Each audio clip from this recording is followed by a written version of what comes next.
क्या हो अगर हम आपको बोलें कि आपने आज तक जितनी भी एजुकेशन ली है वो आपके किसी भी यूज़ की नहीं है।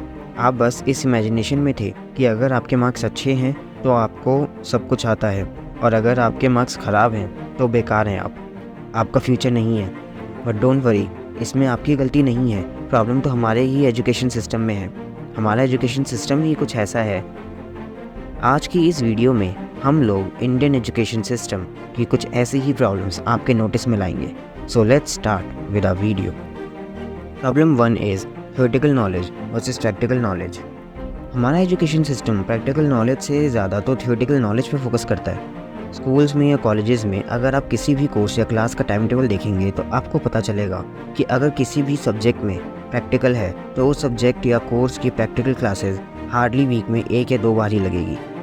अगर टीचर से इस बारे में पूछेंगे तो दे विल से कि प्रैक्टिकल के लिए थ्योरेटिकल नॉलेज होना ज़रूरी है, which is true. But question ये है कि वीक में 4 थ्योरी और 1 प्रैक्टिकल क्लास, क्या ये सफिशिएंट है? क्या एक स्टूडेंट प्रैक्टिकल क्लास में अपने सारे थ्योरी के कॉन्सेप्ट्स यूज़ कर सकता है? कई स्कूल्स या कॉलेजेस के पास तो अपने प्रैक्टिकल कोर्सेज को सपोर्ट करने के लिए सफिशिएंट इंफ्रा भी नहीं है। Still they charge high fees from their students. Problem 2 is rote learning. I am sure कि अगर आप लोग स्टूडेंट हैं तो आपको ये पता ही होगा कि अगर आप लोग एग्ज़ाम में बुकिश लैंग्वेज लिखोगे तो आपको ज़्यादा मार्क्स मिलते हैं। ऐसा इसलिए क्योंकि टीचर्स का ये मानना होता है कि अगर बच्चे ने बुक से लिखा है तो सही ही लिखा होगा। छोटी क्लासेस में बच्चों को तो आंसर्स तक याद करने के लिए दिए जाते हैं एंड उनसे कहा जाता है कि जैसा बुक में लिखा है वैसा ही एग्ज़ाम में लिखना है।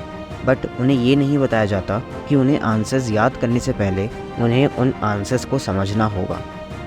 क्योंकि वो बच्चे छोटे हैं तो इसलिए जैसा टीचर्स बोलते हैं वो ऐसा कर देते हैं। टीचर्स उनसे बोलते हैं कि आपको आंसर्स याद करने हैं तो बच्चे बिना उन आंसर्स को समझे उसे याद करना स्टार्ट कर देते हैं। इसे ही हम कहते हैं रॉट लर्निंग। अब जब यही बच्चे बड़े होते हैं और बड़े होकर जॉब के लिए जाते हैं तो इन्हें अनफिट फॉर एम्प्लॉयमेंट का टैग दे दिया जाता है। Problem 3 is outdated syllabus.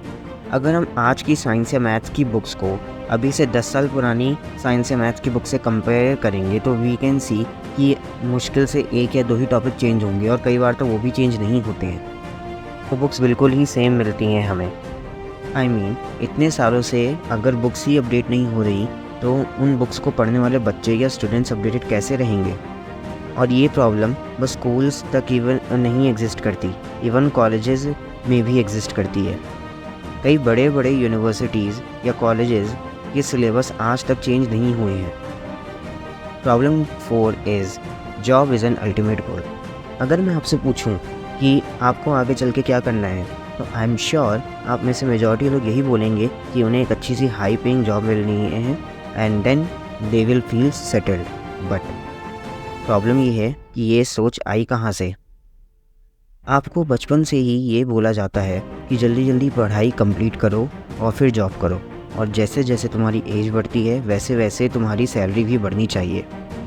इन्हीं सब बातों की वजह से बच्चों का फोकस पढ़ाई से कम और जॉब पाने पर ज़्यादा होता है, और यही हमारे एजुकेशन सिस्टम की सबसे बड़ी प्रॉब्लम है।